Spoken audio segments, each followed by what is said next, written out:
Hello aspirants. आज के इस एक्सप्लेनर में हम सीधे तौर पर डीकोड करने वाले हैं क्लास 12 ज्योग्राफी के चैप्टर 3 को, यानी पॉपुलेशन कॉम्पोजिशन। देखिए, हमारा पूरा फोकस उन हाई यील्ड फैक्ट्स और कोर कॉन्सेप्ट्स पर रहने वाला है जो आपके यूपीएससी, बीपीएससी और बाकी स्टेट पीएससी एग्जाम्स के लिए एकदम मेक और ब्रेक साबित होते हैं।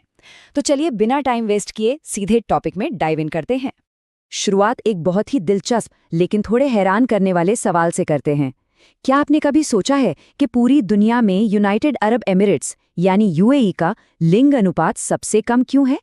मतलब क्या वहां अचानक से जन्मदर गिर गई है, या फिर इसके पीछे कोई बहुत ही स्पेसिफिक जनसामान्यिकीय या माइग्रेशन ट्रेंड छिपा है? सोचिए इस बारे में, क्योंकि इसका जो जवाब है ना, वो डेमोग्राफी को देखने का हमारा पूरा नजरिया बदल देगा। आज की इस चर्चा को हम 5 मेन पिलर्स में बांट कर समझेंगे।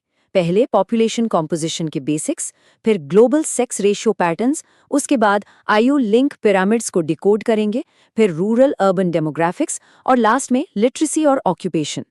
चलिए पिलर नंबर 1 से स्टार्ट करते हैं, बेसिक्स ऑफ पॉपुलेशन कॉम्पोजिशन। अब यहाँ पे ध्यान दीजिएगा, क्योंकि एग्जाम्स में अक्सर यहीं पर ट्रैप सेट किया जाता है। ये एक क्लासिक प्रीलिम्स फैक्ट है। देखिए, जब हम ग्लोबल लेवल पर सेक्स रेशियो यानी लिंग अनुपात निकालते हैं तो उसका फॉर्मूला होता है mail population divided by female population, और उससे 1000 से गुणा करते हैं। मतलब प्रति 1000 स्त्रियों पर कितने पुरुष हैं। लेकिन इंडिया में ना, ये फॉर्मूला बिल्कुल उल्टा काम करता है। जी हाँ, भारत में हम प्रति 1000 पुरुषों पर स्त्रियों की संख्या गिनते हैं। तो हमारा फॉर्मूला बन जाता है female population divided by mail population गुणा 1000। इस छोटे से लेकिन क्रूशियल डिफरेंस को बिल्कुल क्लियर रखिएगा।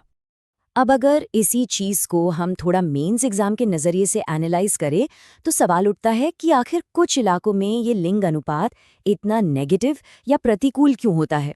इसके पीछे के सोशल और बायोलॉजिकल फैक्टर समझना बहुत जरूरी है।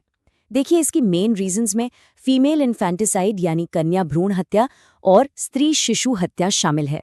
साथ ही महिलाओं के खिलाफ डोमेस्टिक वायलेंस और सोसाइटी में उनका लोअर सोशियो इकोनॉमिक स्टेटस भी एक बहुत बड़ा फैक्टर है।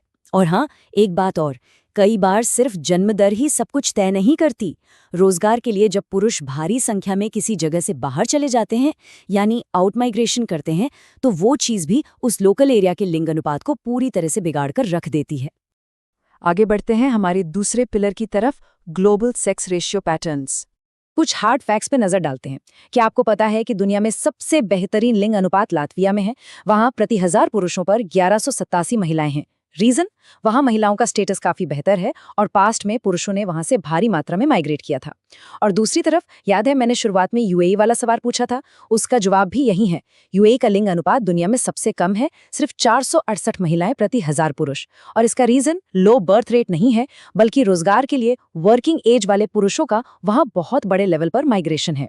वैसे रेफरेंस के लिए बता दूं कि ग्लोबल एवरेज अभी 990 के आसपास बैठता है, जो एक बेसलाइन का काम करता है। अब अगर हम थोड़ा जूम आउट करके कॉन्टिनेंट्स के लेवल पर देखें तो यूएन का डेटा एक बड़ा इंटरेस्टिंग ट्रेंड दिखाता है। दुनिया के 139 देशों में लिंग अनुपात महिलाओं के फेवर में है, लेकिन 72 देशों में ये उनके खिलाफ है। और ये जो नेगेटिव ट्रेंड है ना, ये सबसे ज्यादा हमारे एशिया में ही कंसंट्रेटेड है। चाइना, इंडिया, सऊदी अरब को ही देख लीजिए, यहाँ का रेशो काफी लो है। जबकि इसके एकदम ऑपोजिट यूरोप के कई हिस्सों में आपको पुरुषों की एक क्लियर कमी देखने को मिलेगी। चलिए अब आते हैं तीसरे और सबसे विजुअल पिलर पर, डिकोडिंग पॉपुलेशन पिरामिड्स। अब पिरामिड्स को समझने से पहले ना, हमें वर्किंग पॉपुलेशन यानी कार्यशील जनसंख्या को एकदम क्लियरली डिफाइन करना होगा। ये 15 से 59 साल का वो एज ग्रुप है जो असल में इकोनॉमी का पहिया चलाता है। यही वो एक्टिव ग्रुप है जो बच्चों और 7 साल से ऊपर के बुजुर्गों को सपोर्ट करता है।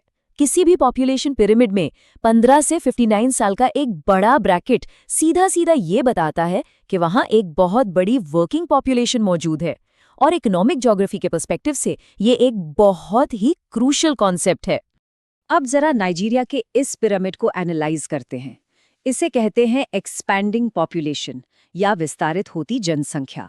इसका शेप कैसा है? बिल्कुल एक चौड़े बेस वाले ट्रायंगल जैसा, राइट? अब ये चौड़ा बेस चीख चीख कर बता रहा है कि यहाँ जन्म दर बहुत ज्यादा हाई है।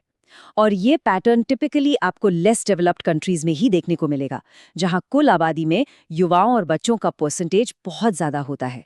इसके कॉन्ट्रास्ट में अब ऑस्ट्रेलिया का पैटर्न देखिए। ये एक घंटी यानी बेल के शेप का पिरामिड है जो ऊपर की तरफ जाकर पतला हो जाता है। ये कांस्टेंट पॉपुलेशन यानी स्थिर जनसंख्या को दिखाता है।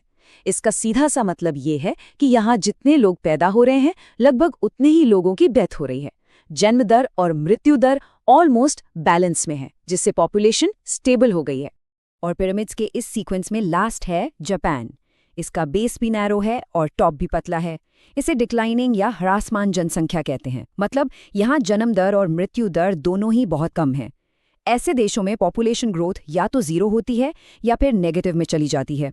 और सच कहूं तो ये बढ़ती हुई बुजुर्ग आबादी वहाँ के पॉलिसी मेकर्स के लिए एक बहुत बड़ा सिरदर्द यानी एक मेजर इकोनॉमिक चैलेंज बन जाती है। Section 4 rural urban demographics. अब थोड़ा स्पेशल डेमोग्राफिक्स की बात करते हैं। अगर आप ग्रामीण और शहरी लिंग संगठन के डेटा को गहराई से देखें तो एक बड़ा ही फैसिनेटिंग सा कॉन्ट्रास्ट निकल कर आता है।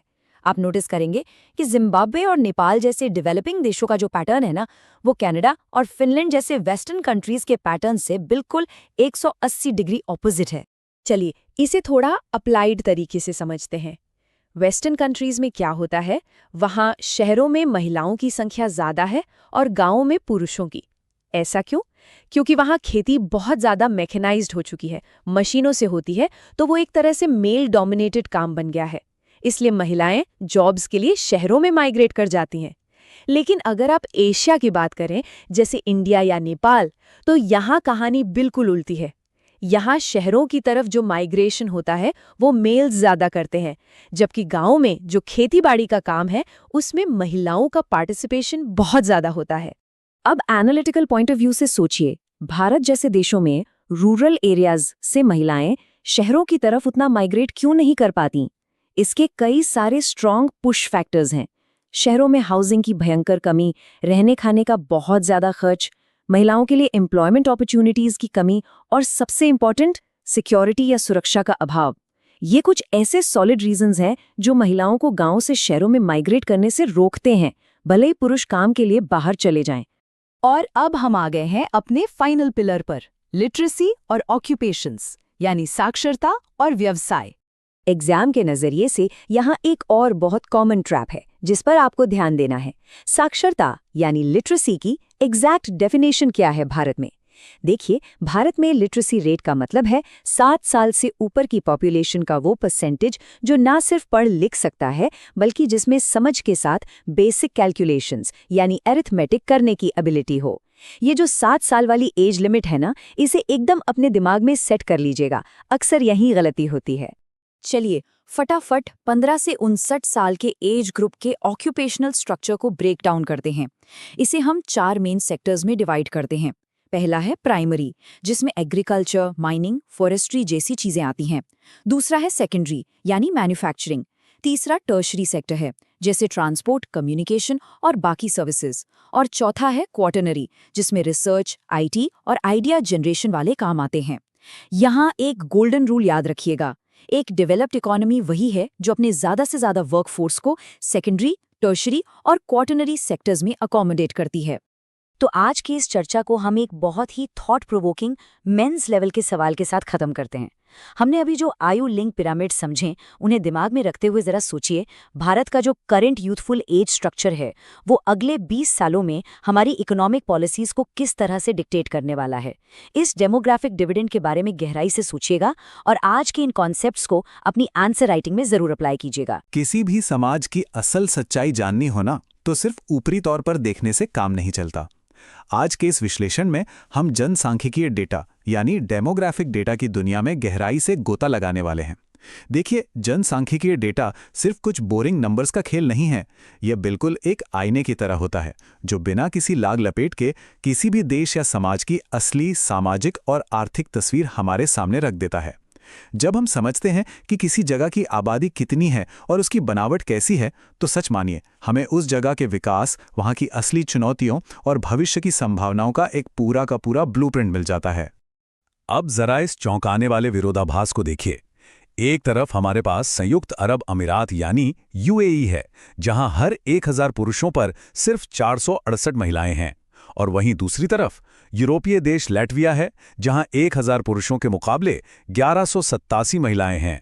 मतलब इतना बड़ा और चरम अंतर कोई इत्तेफाक तो हो नहीं सकता, है ना?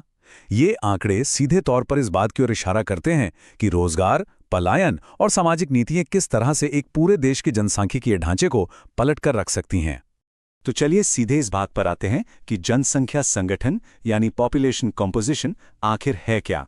भूगोल की भाषा में जनसंख्या को आयु, लिंग, रहने की जगह, पेशे और साक्षरता जैसी स्पष्ट विशेषताओं के आधार पर बांटना ही जनसंख्या संगठन कहलाता है। अब सबसे अहम बात जो हमें समझनी है वो ये है कि ये मैट्रिक सिर्फ सूखे आंकड़े नहीं हैं। आप इन्हें किसी भी देश का डीएनए मान सकते हैं। उदाहरण के तौर पर अगर डेटा बताता है कि युवाओं की तादाद ज्यादा है तो सरकारें शिक्षा और रोजगार पर फोकस कर सकती हैं। वहीं बुजुर्गों की संख्या ज्यादा होने पर स्वास्थ्य सेवाओं पर जोर दिया जाता है। ये हमें बताता है कि एक आबादी बिल्कुल व्यक्तिगत स्तर तक कैसे काम कर रही है। इस पूरे ढांचे का सबसे महत्वपूर्ण हिस्सा है लिंग और आयु संरचना। पुरुषों, महिलाओं और अलग अलग उम्र के लोगों के बीच का जो संतुलन है ना, वही किसी अर्थव्यवस्था की दिशा तय करता है। किसी भी आबादी में महिलाओं और पुरुषों की संख्या के बीच के अनुपात को लिंगानुपात या सेक्स रेशियो कहा जाता है। भारत जैसे देशों में इसे प्रति 1000 पुरुषों पर महिलाओं की संख्या के रूप में गिना जाता है। ये फॉर्मूला सुनने में बहुत सीधा साधा लगता है, लेकिन इसके मायने बहुत गहरे हैं। असल में जहां भी महिलाओं का अनुपात ज्यादा होता है, वहां अक्सर ये देखा गया है कि उस समाज में महिलाओं की सामाजिक स्थिति काफी बेहतर है। अगर हम पूरी दुनिया का औसत निकालें तो हर 1000 पुरुषों पर 990 महिलाएं हैं। अब जरा अपनी पहले वाली यूएई और लाटविया की तुलना को याद कीजिए। यूएई में काम की तलाश में बाहर से इतने ज्यादा पुरुष आते हैं कि वहां महिलाओं का अनुपात गिरकर 468 तक पहुंच जाता है।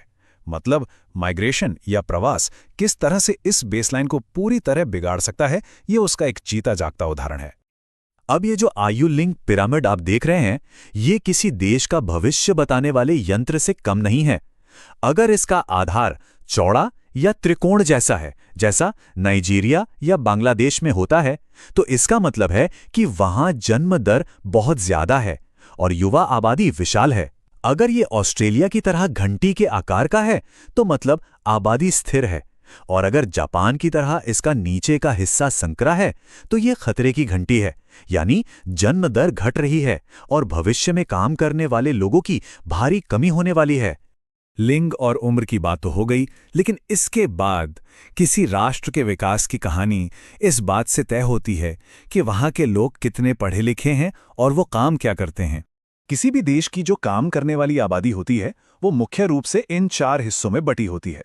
प्राथमिक यानी प्राइमरी सेक्टर में खेती, माइनिंग और मछली पालन आता है। द्वितीयक में मैन्युफैक्चरिंग, तृतीयक में ट्रांसपोर्ट और व्यापार जैसी सेवाएं आती हैं, और चतुर्थक यानी क्वार्टरनरी में रिसर्च और इनोवेशन से जुड़े काम। जैसे जैसे कोई समाज खेती से आगे बढ़कर सेवाओं और रिसर्च की तरफ बढ़ता है, तो समझ लीजिए कि वो समाज एक आधुनिक और विकासशील अर्थव्यवस्था बन रहा है। एक और बहुत बड़ा फर्क आता है रहने की जगह से, यानी गांव बनाम शहर। ग्रामीण आबादी का पूरा जीवन खेती और पशुपालन जैसी प्राथमिक गतिविधियों के इर्द गिर्द घूमता है। इसके बिल्कुल उलट शहरों की रौनक गैर प्राथमिक क्षेत्रों जैसे फैक्ट्रियों और कॉरपोरेट सेवाओं से होती है। और ये सिर्फ काम का फर्क नहीं है, ये पूरी की पूरी जीवन शैली का, रहन सहन का एक बहुत बड़ा विरोधाभास है।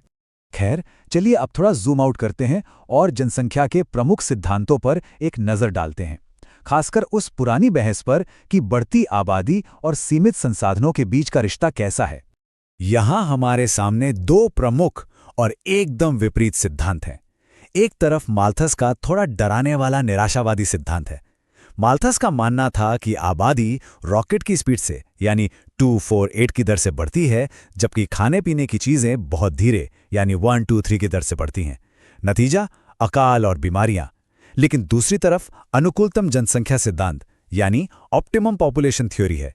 ये एक काफी आशावादी नजरिया है जो मानता है कि इंसान अपनी तकनीक से सब कुछ बैलेंस कर सकता है। इस ऑप्टिमम थ्योरी का सबसे मजबूत तर्क ये है कि भाई इंसान सिर्फ संसाधनों को खर्च करने वाला नहीं है, बल्कि वो अपनी मेहनत और दिमाग से नई चीजें बनाने वाला भी है। एक आदर्श जनसंख्या वो है जहां प्रति व्यक्ति आय सबसे ज्यादा हो। मतलब आबादी का बढ़ना हमेशा बुरा नहीं होता। अगर तकनीक और संसाधनों का सही इस्तेमाल हो तो ये पूरे देश की तरक्की का इंजन बन सकती है। अब इन सारे ग्लोबल कॉन्सेप्ट्स को हम भारत के नजरिए से देखते हैं। भारत, जो अपनी विविधता के लिए जाना जाता है, वहां की जनसांख्यिकी कैसी है? 2001 की जनगणना के इस मैप को जरा ध्यान से देखिए। इसमें भारत के अलग अलग हिस्सों में लिंगानुपात का जो अंतर है वो एकदम साफ दिखता है। एक तरफ केरल जैसी जगहें हैं जहां महिलाओं की संख्या पुरुषों से ज्यादा है, जो वहां के मजबूत सामाजिक ढांचे का सबूत है। लेकिन वहीं कुछ दूसरे हिस्सों में कन्या भ्रूण हत्या और बाल विवाह जैसी कुप्रथाओं के कारण महिलाओं की संख्या में चिंताजनक कमी दिखाई देती है। और यही बात इस बड़े आंकड़े में भी झलकती है। 933 वर्ष 2001 में भारत का राष्ट्रीय औसत लिंगानुपात हर 1000 पुरुषों पर सिर्फ 933 महिलाएं थीं। हालांकि ये पुराने आंकड़ों से थोड़ा बेहतर था, फिर भी ये 933 का नंबर हमारे देश में सदियों से चले आ रहे जेंडर इनइक्वालिटी यानी लैंगिक असंतुलन की एक बहुत गंभीर तस्वीर पेश करता है। शहरों की तरफ भागने की बात करें तो इस मैप में भी भारी अंतर है।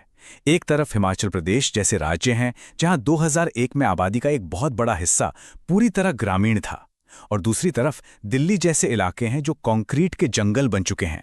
ये दिखाता है कि भारत के अंदर ही अर्थव्यवस्था और लाइफस्टाइल के कितने अलग अलग रूप मौजूद हैं। और इस बात की पुष्टि ये आंकड़ा कर देता है। 2001 में इतनी तरक्की के बावजूद भारत की कुल आबादी का 72.22% हिस्सा गांवों में ही रहता था। मतलब साफ है, भारत की आत्मा और उसकी असली जनसांख्यिकीय पहचान आज भी इसके लाखों गांवों में ही बसती है। अब ये जो डेटा है ना, ये हमारी बहुत पुरानी धारणाओं को तोड़कर रख देता है। प्राथमिक कृषि क्षेत्र में महिलाओं की भागीदारी 71.9% है, जबकि पुरुषों की सिर्फ 51.8%। हम अक्सर सोचते हैं कि खेत का काम मुख्य रूप से पुरुषों का है, लेकिन हकीकत में ग्रामीण भारत की कृषि अर्थव्यवस्था की असली रीढ़ हमारी महिला श्रमिक ही हैं। हैरानी की बात है ना? आखिर में बात करते हैं किसी भी समाज की तरक्की के सबसे बड़े थर्मोमीटर की, यानी साक्षरता। इस मैप से साफ पता चलता है कि जहां दक्षिण के राज्यों ने पढ़ाई लिखाई में जबरदस्त तरक्की की है, वहीं कई और राज्य अभी भी पीछे हैं। और याद रखिए, साक्षरता का मतलब सिर्फ पढ़ना लिखना नहीं है। इसका सीधा असर महिलाओं की स्थिति, स्वास्थ्य और पूरे समाज के आगे बढ़ने पर पड़ता है। तो डेटा और आंकड़ों के इस पूरे सफर के बाद हमारे सामने एक बहुत बड़ा और सोचने पर मजबूर कर देने वाला सवाल खड़ा होता है। क्या ये लगातार बढ़ती हुई आबादी सीमित संसाधनों के लिए एक बहुत बड़ा खतरा है, जैसा कि माल्थस ने कहा था, या फिर ये हमारी तरक्की और नई तकनीक का सबसे शक्तिशाली इंजन है? आने वाले समय में दुनिया का भविष्य किस सिद्धांत की तरफ करवट लेगा, ये एक ऐसा सवाल है जिस पर हम सबको विचार करना चाहिए। आज के इस विश्लेषण में हमारे साथ जुड़ने के लिए धन्यवाद।